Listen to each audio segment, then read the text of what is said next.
And one thing that stands out for my dad is the verse Matthew 22:37 through 40, and also I like my paraphrase. Yeah, I know scripture, but is basically loving God, loving others. And my dad was one of the best examples that I have ever seen of loving God, loving others.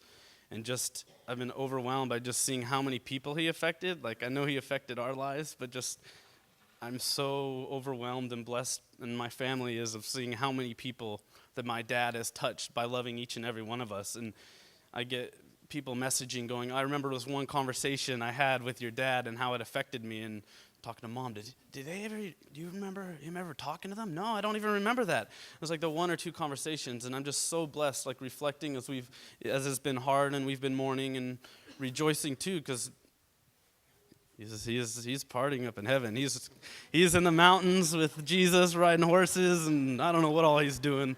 But just reflecting has been amazing. Just I don't think we can even think of any bad memories. Like, yeah, we had our fights and our arguments and stuff, but my dad was always, if he was ever wrong, he would humble himself and say, hey, you know what, I shouldn't have yelled that way or been angry.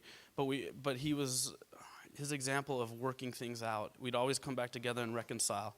And I believe that's Jesus' heart, is when we have tension or, when there's problems, to work it out. And it's true love that works it out. You sit down and you go, okay, how are we going to work this out? And we always knew, even though I got punished quite a bit as a kid, like, I always knew, no matter how much punishment I got, that my parents loved me, and my dad loved me, and he would spank me and then cry with me.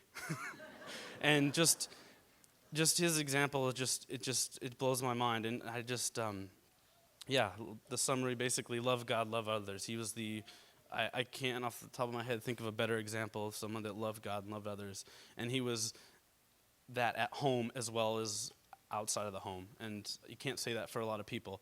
And he was definitely a man of integrity and a man of God. And I love my dad.